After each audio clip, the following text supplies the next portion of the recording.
Assalamualaikum warahmatullahi wabarakatuh. Selamat pagi anak-anakku sekalian. Bagaimana kabar hari ini? Alhamdulillah, luar biasa. Allahu Akbar.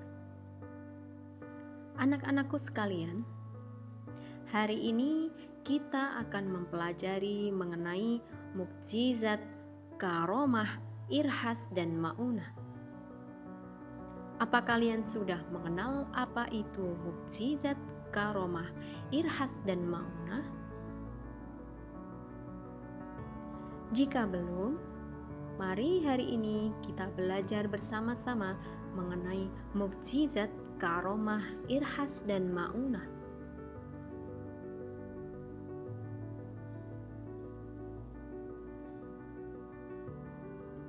Yang pertama adalah mukjizat. Apa itu pengertian mukjizat? Ada yang tahu apa itu mukjizat?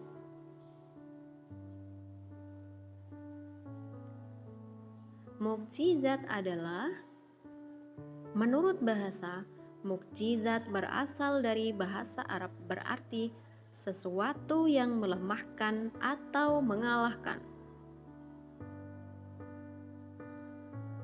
Sedangkan menurut istilah, mukjizat berarti sesuatu yang luar biasa yang terjadi pada diri Nabi dan Rasul Allah Subhanahu wa Ta'ala.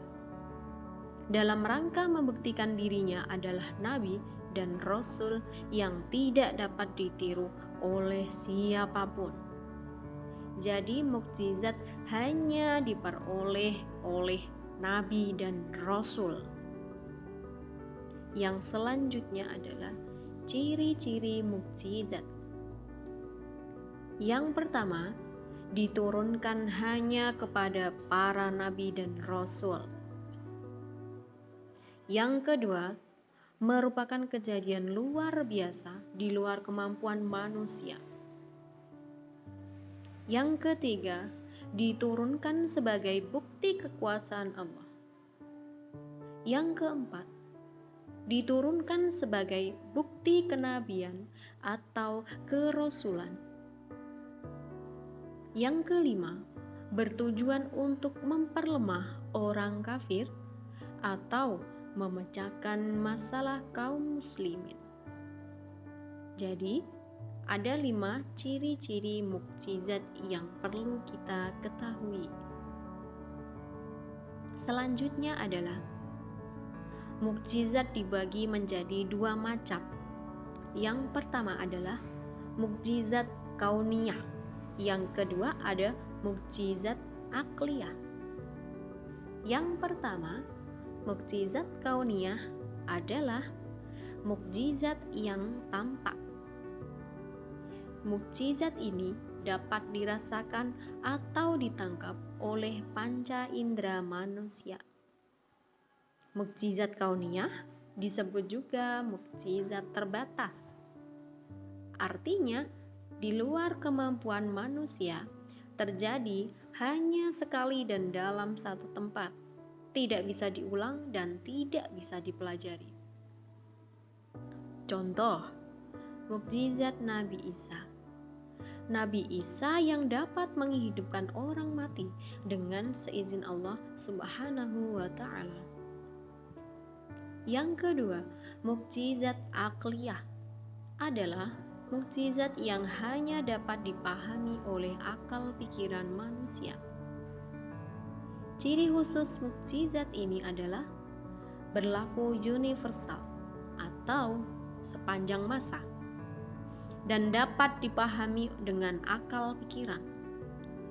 Contohnya, Al-Quran memiliki keistimewaan, yaitu kandungannya luar biasa, susunan sastra yang indah, dan akan terjaga sepanjang masa. Nah, itu dia pembagian mukjizat, yaitu ada mukjizat kauniyah dan ada mukjizat akliyah. Sampai sini sudah bisa dipahami ya mengenai pembagian mukjizat. Selanjutnya, kejadian-kejadian luar biasa selain mukjizat. Yang pertama adalah karomah. Apa itu karomah? Karomah adalah kejadian luar biasa yang dianugerahkan Allah kepada seseorang yang soleh dan taat kepadanya. Jadi, karomah hanya diberikan kepada hamba-hamba pilihan Allah Subhanahu wa Ta'ala, termasuk waliullah. Waliullah adalah kekasih Allah Subhanahu wa Ta'ala. Itu adalah pengertian dari karomah. Karomah merupakan kejadian luar biasa yang dianugerahkan Allah kepada seseorang yang soleh dan taat. Berbeda dengan mukjizat yang hanya diberikan kepada nabi dan rasul. Syarat-syarat terjadinya karomah. Yang pertama, orang yang mendapat karomah bukanlah seseorang rasul atau nabi. Yang kedua, tidak memiliki syarat khusus berupa doa, bacaan, ataupun zikir khusus. Yang ketiga, terjadi pada seorang hamba yang soleh, baik dia mengetahui terjadinya karomah tersebut ataupun tidak.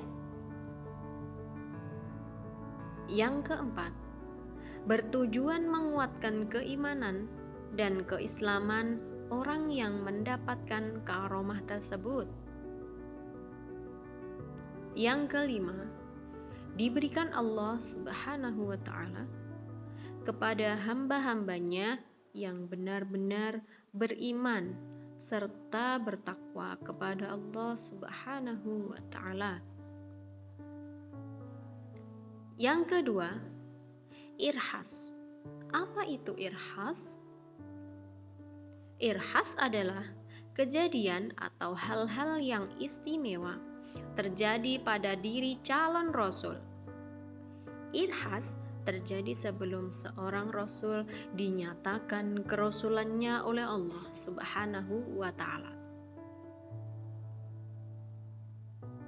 Yang ketiga, ma'unah. Apa itu ma'unah? Ma'unah adalah kemampuan luar biasa yang diberikan Allah kepada seorang mukmin untuk mengatasi suatu kesulitan.